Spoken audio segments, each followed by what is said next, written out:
Good afternoon, everyone. I want to thank all of you for being here on this wonderful afternoon in Syracuse.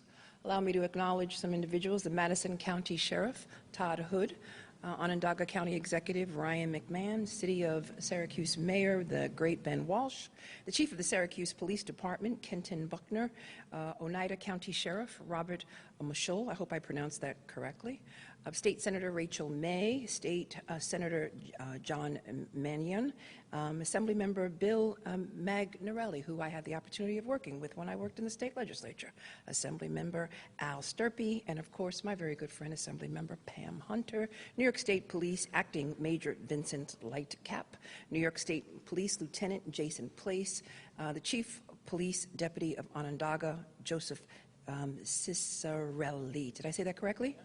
Thank you very much. I practice. Over the past year, this community has experienced record high levels of violence, from the shooting of a 3- and 7-year-old to the random shootings that have plagued our streets, including 5 people on Sunday night alone. This city, like other urban cities all across this nation, crying out for action. As members of law enforcement, we all have a responsibility to crack down on this senseless violence and to protect the communities devastated in its wake. And we all have a responsibility to respond to this devastation like the public health crisis that it is. And we take that responsibility with the utmost seriousness, which is why we are here today to announce the takedown of 2 major drug trafficking rings that have been operating in and around central New York, and the indictment of 78 individuals for their roles in these operations. These 78 individuals are responsible for trafficking significant amounts of cocaine and heroin into this region and for illegally possessing firearms, the majority of which were several ghost guns. Today's takedown was the result of a joint investigation between my office's Organized Crime Task Force and the Oneida-Madison County Drug Task Force. The multi-agency investigation was dubbed Operation Raw Materials. It brought together the resources of more than a dozen local, state, and federal enforcement agencies, including Madison, Oneida, and Onondaga County Sheriff Offices, the New York State Police, the Syracuse Police Department, the Oswego County Drug Task Force, the Onondaga County District Attorney's Office, and the United States Postal Inspection Service, among others. This investigation lasted about 2 years and centered on 2 drug networks that sourced and supplied primarily cocaine in this region and resulted in the seizure of approximately 32 kilograms of cocaine, 117 grams of heroin that have been cut with fentanyl, a very dangerous combination that has led to countless fatalities across this region and which has fueled the opioid crisis, which my office has been dealing with on a civil matter, hoping that we can get settlements shortly. They were also able to seize more than $490,000 and 15 firearms, 9 of which were ghost guns. What are ghost guns? Well, they're guns that cannot be detected, guns that are not registered, guns that are not regulated, guns that are sold in parts, but guns that are just as dangerous as firearms. And it makes it harder for law enforcement to get to the source of where these firearms come from. In total, the street value of all of these seizures was between $1.5 million and $2 million. These overlapping rings are broken up into 4 separate indictments, and allow me to lay out the indictments. Indictment 1. The first indictment outlines the activity of the Populo Group, which was led by Michael Populo, Gregory Procopio, and Eduardo Huertas, Jr. Mr. Populo was a Madison County resident. He employed a vast network of individuals who bought and sold cocaine primarily in Onondaga, Oswego, and Madison counties. Procopio was his main source for cocaine in the area, and Procopio mainly sourced his drugs from Huertas. On occasion, Procopio also sourced narcotics from a man named Clinton Jackson. And during the course of the wiretapping, we discovered that Mr. Jackson was also the source for a separate drug ring in the region, which is outlined in the second indictment. These individuals frequently utilize coded and cryptic terminology in an attempt to disguise their illicit activities, such as referring to ounces of cocaine as onions or zips, and 3.5-gram narcotic transactions as balls, short for 8 balls, or 1/8 ounce quantities of cocaine. In addition to cocaine, this investigation also resulted in the recovery of MDMA, or Molly, also known as ecstasy, morphine and other controlled substances intended for distribution, digital scales used to weigh narcotics, and a machete. In total, this first indictment charges 25 individuals with 123 counts. Because of Clinton Jackson's activity in both trafficking rings, he is the only defendant who is being indicted in both indictments 1 and 2. The second indictment outlines the activity of the Flores Group, which was led by Hector Flores, also known as Pito. Flores employed a network of 50 people who sourced and sold cocaine and heroin mixed with fentanyl throughout Onondaga, Oswego, Cortland, Westchester, New York, and Bronx counties. Flores was a narcotic supplier for numerous Onondaga County drug dealers, including Clinton Jackson, Kristen Acevedo, and Brian Foray. And while Flores primarily trafficked cocaine, he and his network also sold the dangerous and often lethal combination of heroin and fentanyl that is fueling, again, the opioid crisis in central New York and in areas across the state. In 2020, Onondaga County experienced a record number of opioid overdose deaths. And during this pandemic, we have seen a number of deaths as related to this opioid crisis.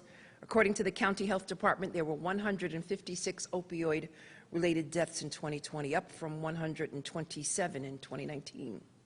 And 142 of those 156 opioid-related deaths involved fentanyl, which is often mixed with heroin or other narcotics. Fentanyl makes these already dangerous drugs significantly more potent, and its tool or cutting agent that this ring used to dilute the pure narcotics to increase their profit margin. The Flores Group network extended far beyond New York, including sourcing cocaine from Puerto Rico. In communications intercepted during this investigation, Flores coordinated the shipments of nearly a dozen kilograms of cocaine through the mail from Puerto Rico to addresses in Onondaga County. That cocaine was later seized by the United States Postal Service as part of this investigation. And the investigation also revealed the challenges that narcotic traffickers faced during the pandemic, including finding secretive meeting places to conduct their transactions, as their common meeting places such as parking lots and shopping malls were closed. We apologize for their inconvenience. Traffickers also often discussed a significant shortage of cocaine supply, complaining about the high price from suppliers due to what they call the drought. This resulted in the price of kilograms of cocaine costing up to 40% more than the typical illegal market pricing. So Flores and his network sought to utilize the UPS, USP, United States Postal Service, to get around the pandemic restrictions and to access cheaper cocaine from Puerto Rico to fuel their networks in central New York. In addition to mailing product as part of their efforts to surreptitiously move drugs into central New York, we found that these individuals built custom trap doors in their vehicles to hide the drugs that they were transporting. In one instance, Felix Jaquez was attempting to deliver drugs to David Furman when he was pulled over.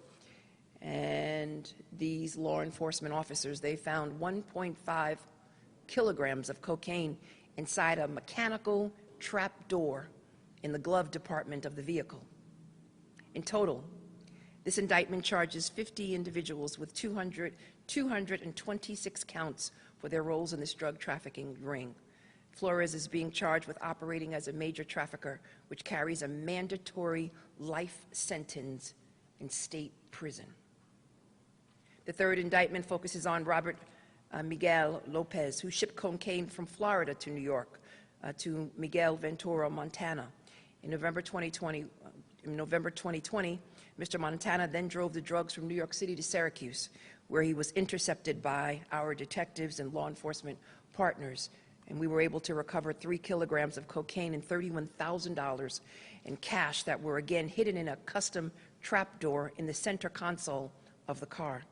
And the fourth and final indictment focuses on Jesus Manuel Ruiz Lopez, who coordinated shipments of cocaine from Puerto Rico to New York.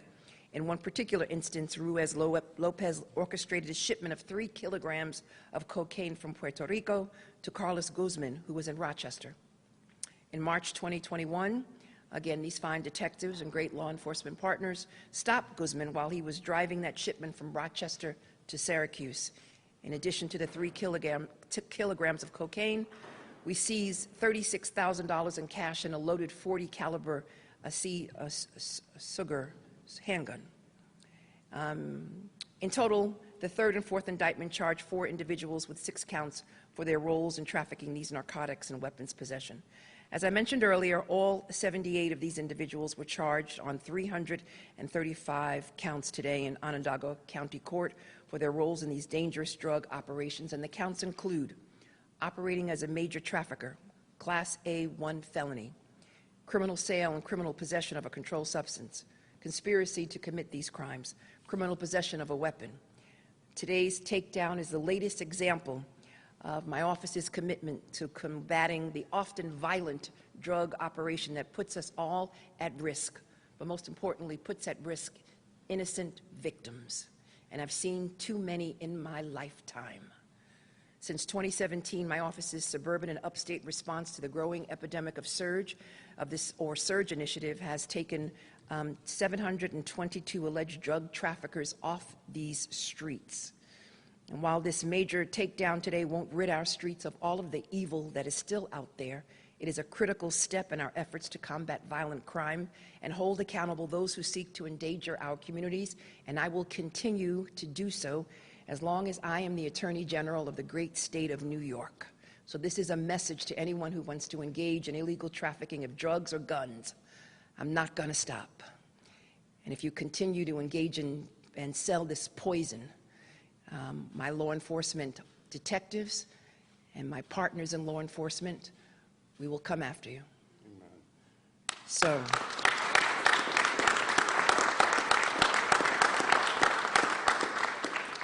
since day one, cracking down on violent crime has been a top priority, not only for me, but for all of my law enforcement partners, and we are taking action to do just that.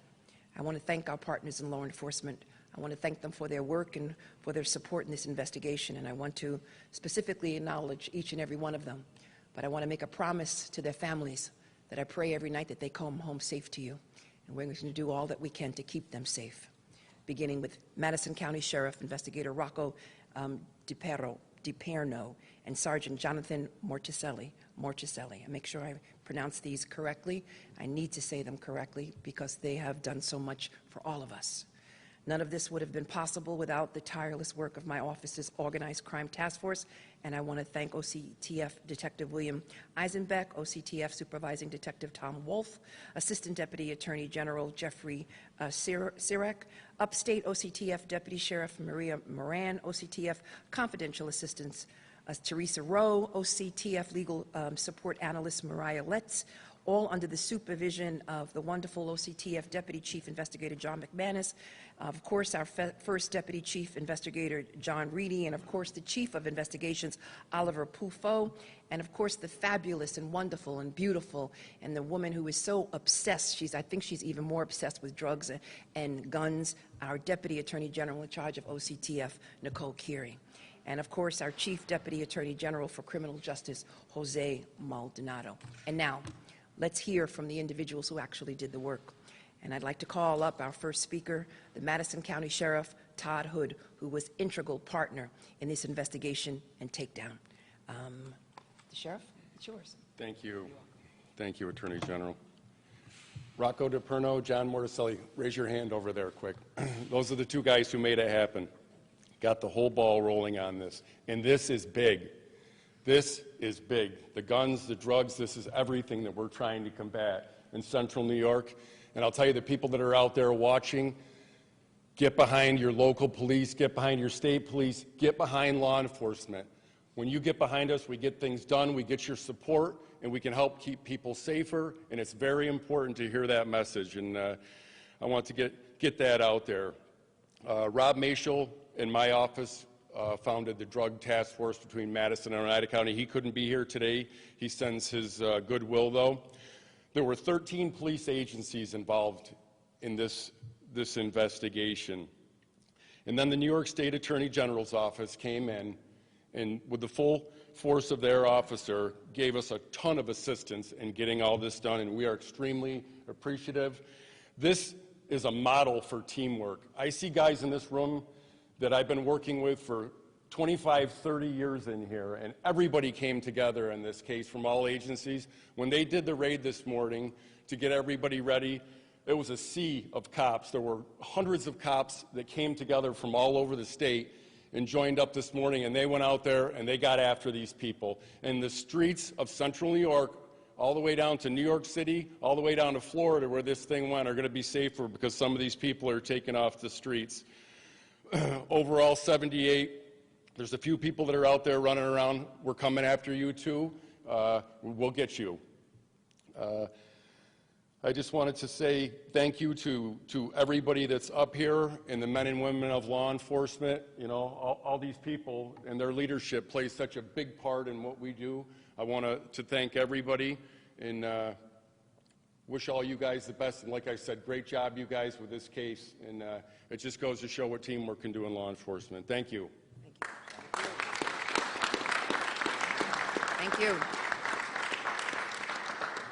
Thank you, Sheriff. And now I'd like to welcome County Executive Ryan McMahon.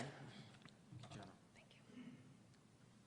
Good afternoon. I want to thank the Attorney General for being here today for this significant announcement, and I really want to congratulate both the Attorney General's office, and thank you for your leadership, General, specifically, but also all of our law enforcement agency partners.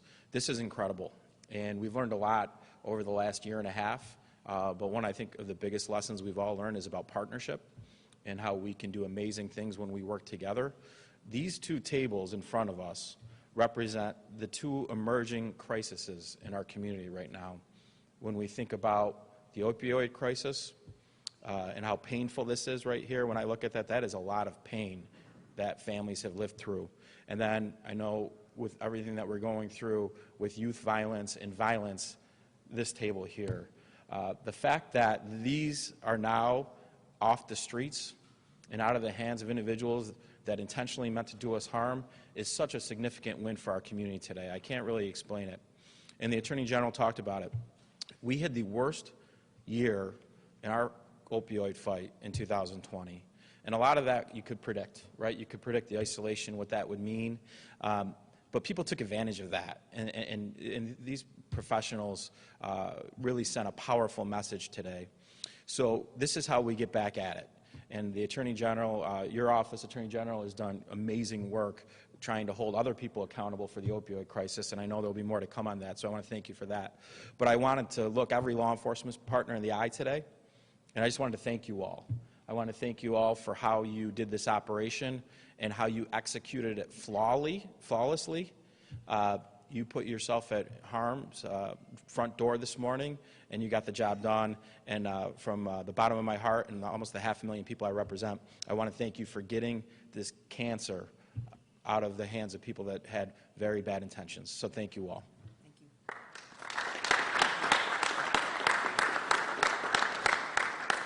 you. And next, we'd like to hear from the great mayor of Syracuse, Mayor Ben Walsh. Thank you, Attorney General James. You have been an incredible partner for us here in the city of Syracuse, and as I said to you earlier, this could not have come at a better time. Our neighborhoods have been terrorized by illegal guns and drugs. Our young people have been terrorized. Our families have been poisoned. And we've been waiting a long time for this. I want to thank, in addition to you and your team, Attorney General, I want to thank all of the law enforcement agencies. As you've heard already, this is the result of intentional and consistent partnership across every level of government. And it shows what we are capable of when we set aside our differences and we work together for a common cause and a common good. I want to specifically recognize Chief Buckner and his team at SPD and thank our officers for their hard work in assisting in this effort. Chief Buckner had to deal with probably weekly inquiries for me as to the status of this case, knowing full well what a significant impact it would make on the streets of the city of Syracuse, and I couldn't be more appreciative to all involved. You know, when we talk about dealing with violence, we talk about how we have to deal with it in the short term and in the long term. In the long term, we know that law enforcement cannot solve our problems. We need to engage with young people. We need to get our young people and our families the resources they need. We need to address the underlying conditions that are creating the environment that is perpetuating this type of crime, and that's where we're focusing our efforts. But in the short term, the message must be crystal clear that if you are terrorizing our neighborhoods with illegal guns, if you are poisoning our children and our families with illegal drugs, we will track you down and we will bring you to justice. Thank you, everyone. Thank you. And that was a great segue, and I'd like to invite Chief Keaton Buckner to say a few words. Chief? Thank you, Attorney General James. I'll be brief. Just a huge thank you to everyone that was involved with this case. This is a true example of collective impact. We can't have sustained success without our local, state, and federal partners to help us with these kinds of initiatives. You know, the difference when we have this kind of cooperation is the difference between taking down individuals and then actually taking down organizations. So we actually need this kind of footprint to be able to do that. We greatly appreciate the opportunity also to be able to reach across the aisle continuously to the community. As everyone has stated here, we certainly understand that law enforcement is an important spoke in the wheel for our efforts to try to address this. What we would say is a major complex issue that we're dealing with, and police alone cannot solve this issue. So we certainly are going to continue our efforts with prevention and intervention to try to get to our young people before they become a part of our criminal justice process. But we certainly appreciate all the help in Syracuse, because of all of you certainly well know, things certainly move at a different pace in our urban areas, and Syracuse is not an exception to that. Thank you. Thank you. Thank you. So I'm going to exercise a little bit of executive privilege because these individuals are responsible for my budget, and so I'm going to allow them to say a few words, beginning with State Senator Rachel May.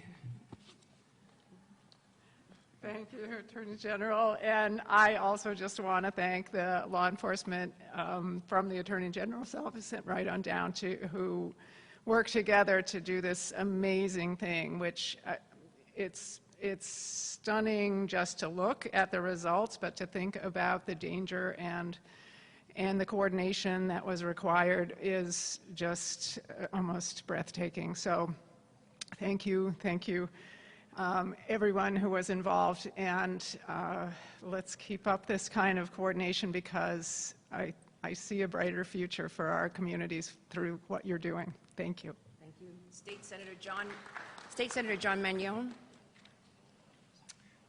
Thank you, Attorney General James, and I think the thanks and the collective effort has been well noted. I want to thank everyone in law enforcement that puts themselves in harm's way. As someone who has family members in law enforcement, and a lot of my friends are either active or retired, we appreciate everything that you do, and I thank you today, and thank you for the time to speak. I appreciate it. Thank you. Assemblymember Bill Magnarelli. Thank you, Attorney General. I don't think you're going to have to worry too much about your budget. Okay. Well, at least not from me or this delegation. Okay. The one thing I want to say is what everybody else has been saying, and that is thank you to everyone who has been a part of this. In talking to part of the Attorney General's staff, just before we came out here, it became very clear to me that when they started out this morning and people were going out to apprehend these individuals, nobody knew exactly what was going to happen. And what could have happened could have been something much different than what we're talking about today. So it really shows the professionalism of this bunch of people that got out there and did it, and their bravery and their commitment to this community. So I want to say thank you very much. Thank you, Attorney General, for putting it together. Thank you.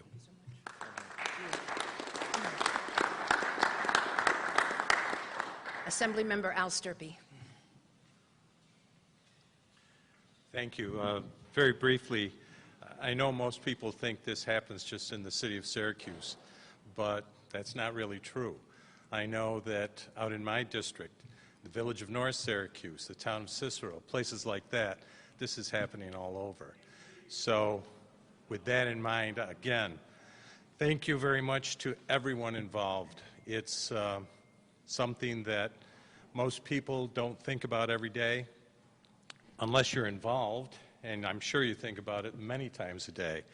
But it's important. It's important for the community, and it's important for everybody who's grown up here in central New York to know that, you know, there is a place that's safe for them to be able to go out at night, to go out during the day and not have to worry about things that we read about in the paper that usually happens in other places but has also been happening here. So again, thank you very much. We appreciate it greatly. And lastly, Assemblymember Pam Hunter. Thank you, Attorney General. Thank you. It's a lot of drugs here today. It's a lot. And I was just thinking that someone's son or daughter won't die today because of these drugs that are here. And someone's son or daughter won't be killed by one of these pieces of firearms today. And you've done a yeoman's piece of work today, and I congratulate you. Thank you. Thank you. Thank you. I just came from New York City. I marched in the parade this morning. We celebrated all of the essential workers in law enforcement. It was important that I marched just to say thank you. And today, again, I say to all of the law enforcement who thought about others before themselves, who put their lives on the line, from the bottom of my heart and on behalf of all of the constituents of the great state of New York, I say thank you, and may God continue to bless each and every one of you. Questions on topic? Attorney General, when you stand here and look at these tables full of drugs and guns that could have hurt people, what's it like to kind of digest everything that happened, especially knowing how violence seems to be permeating every corner of New York State, it seems? I think Assemblymember Hunter summed it up. We saved the life of an innocent child or an innocent senior citizen. We saved the life of an individual who was caught between two rival gang members. And we saved the life of an individual who might have died from a drug overdose as a result of fentanyl and heroin. And so if we can save lives, we're going to continue this work. We're going to continue to keep this poison off the street and keep this firearms off the street. And we're going to do it together, collaboratively, putting our egos, checking our egos at the door, our politics at the door. It's all about serving the interests of the great state of New York and saving lives. Next question. And you say that you are going to be relentless in this and continue this. Yeah. What do you need from communities like the people in Syracuse who may know that these drugs are out here and these ghost guns are out here? What do you need from them? So in order for law enforcement to be effective, you need the cooperation of the community. And it's so critically important that we work closely with the community. And that if, in fact, there is any issues, we need to heal those issues. We need to come together and recognize that they have a badge, there's a badge of honor in communicating and cooperating with law enforcement. They have an obligation and a duty and a responsibility to make sure that their community and their streets are safe. And that is the message that I say to communities all across the state of New York whenever I travel. You must trust law enforcement, and you must know that they have your back.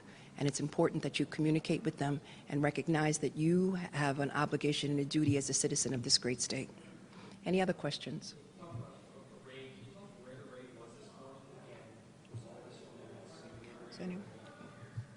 No, this is a culmination. A lot of the guns were from this morning, some of them when they hit the different places, and some of the drugs are from the raid this morning also. But this investigation's been going on a long time, and here are some of the proceeds from what we found during the investigation. Where was that raid this morning? All over central New York, down to Florida, down to New York City. We were out, there was a lot of movement going on today. And movement in the sense that the individuals who were indicted the majority of them were apprehended this morning, and they will continue to again apprehend the remaining defendants and hold them responsible for justice. When you look at these flow charts, these are extensive operations. Yeah. The word network is a good definition. Right. What's it like to piece together one person to another to result in this? Well, obviously, 2 years of an investigation piecing together all of the individuals, which is why you have so many, you have 4 different indictments, and connecting them, and listening, obviously, to the wiretaps and decoding their language. That was so really critically important. And so, again, this was a massive effort, which is why it's really critically important that we thank law enforcement for their efforts. 78. Yeah, 7. That's a big number. I mean, I was in Albany. We did a similar raid in Albany. We took down 47.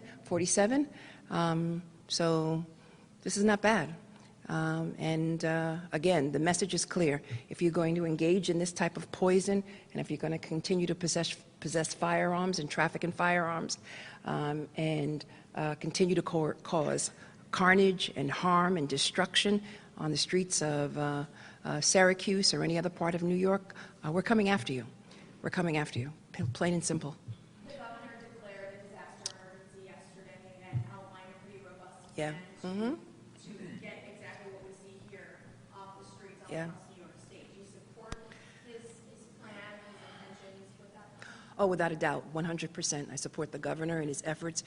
He declared yesterday a disaster emergency, and given the gun violence that is happening not only in Syracuse but all across this state, in urban centers, and all across the nation, it's important that we designate this as an emergency, and that we provide the resources, the tools that are necessary to engage in these types of takedowns and investigations. And so I thank him for them. I also thank him for the legislation that he passed yesterday, because back in 2005, Congress basically gave immunity to gun manufacturers and gun distributors for gun violence. And so what he did was pass a bill yesterday that would provide an opportunity, the means by which the Office of the Attorney General can go after some of these gun manufacturers and distributors. And I am prepared to ensure that that law is defended and it passes constitutional muster. And you're also teaming up with the city of Syracuse with the gun buyback program. Yeah. What is your goal with that? And can you speak to, from your experience, the effectiveness of these programs in addressing gun violence? So we're having a gun buyback in Syracuse on July 24th. And I have done gun buybacks in other parts of the state of New York. And as of today, we have over 1,079 guns have been surrendered to the Office of Attorney General, and we ask no questions. All that we do is you take in the gun, we give you either cash or an iPad. And it's worked. It's worked in the city, it's worked in Albany, I'm confident that it will work in Syracuse. It's worked all over the state, and we're going to do more.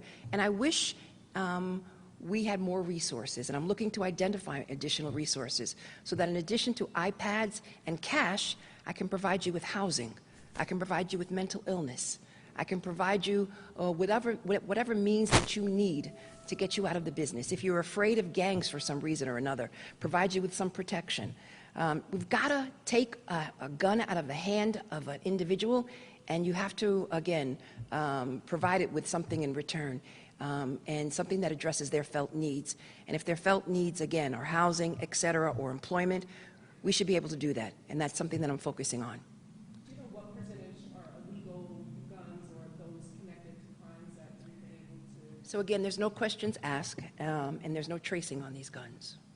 So they're off the street.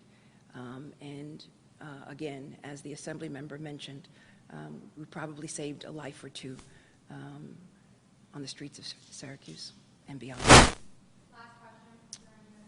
Okay. Here. The governor and the state of emergency, we've obviously had the nightmare that was the 4th of July weekend.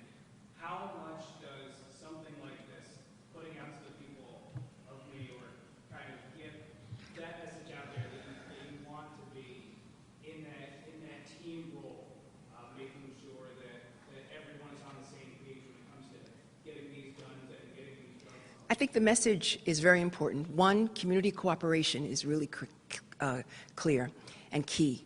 Two, that they need to cooperate with law enforcement, that they are a part of the answer to addressing gun violence as well as drug violence. It's really critically important that they step up and play their role and play their part in addressing this problem. And in addition, lastly, and what I say always, individuals talk a lot about snitching. For me, snitching is a badge of honor. There was a time when parents can sit on their stoop and children can play without fear of guns or without worrying about individuals who might be addicted to drugs. I want to get back to those days. Call me innocent. So what?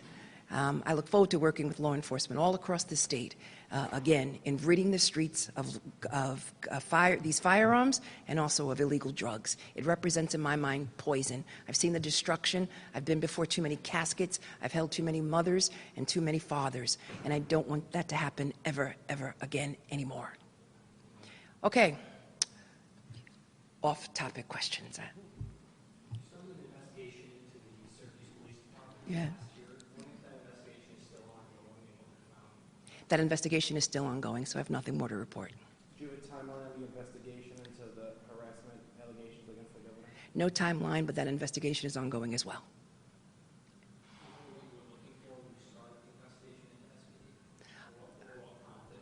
So there was a number of complaints that were filed in our office, and we're looking into those matters as well, and that investigation is ongoing.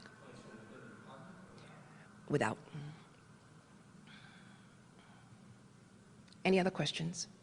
I thank you all for coming, and thank you so much. Again, law enforcement, you truly are heroes. Thank you.